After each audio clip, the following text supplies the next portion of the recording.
3, 2, 1, go.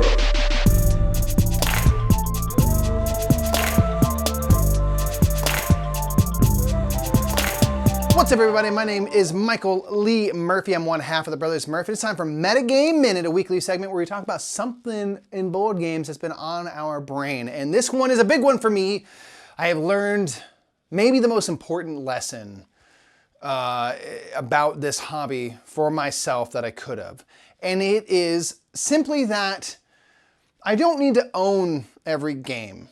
And knowing a game is good, knowing I really enjoy playing it, and knowing that it's still okay to not need to own it is very helpful for me. I think that's something that I don't want to say struggled with and stuff, but I think it's something that early in board gaming, for me, I got very much into and still do feel this pull of like, I want to buy everything I'm interested in. I want to get it all. I want to have it here.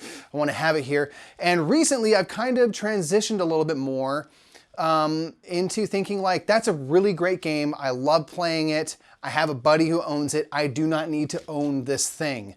I'm only going to play it once a year. It's a game that's going to be in every library at a convention. I'm going to play it at that thing, and that is plenty enough. And that doesn't mean the game isn't as worthy of being played as the games that I own and things like that. And it's just been a big kind of revelation for me to kind of let that settle in, that idea that it's perfectly okay to have a game you love and not need to own it. You know what I mean? They're not exclusive. Ownership does not imply quality of game, nor does owning a game mean that it's any good at all.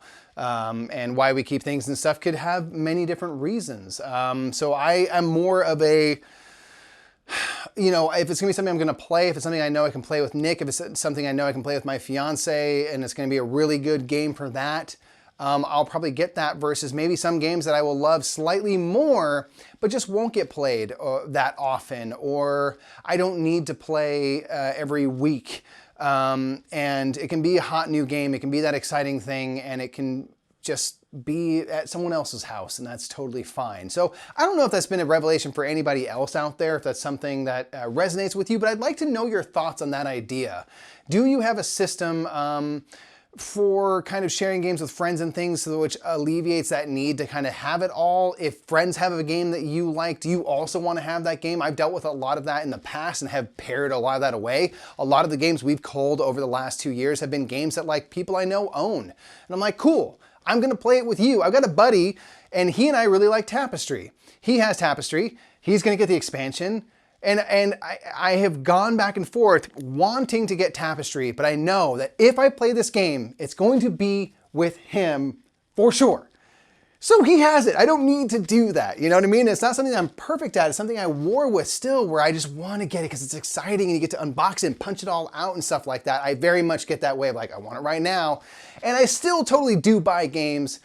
I randomly the other day really wanted to play Zulkin. I knew I liked it, and I just bought it. So like, I'm not claiming that like I'm above purchasing things on impulse. No, I still do buy stuff, but I have become a little bit better about finding a peace within that and saying like, it's okay, I'll still get to play it. I think that's kind of gone hand in hand with being able to cull games more easily and saying like, it's okay, this game was great, I really enjoyed it, I just don't need to have it with me all the time. I still can play it this way, that way, or the other.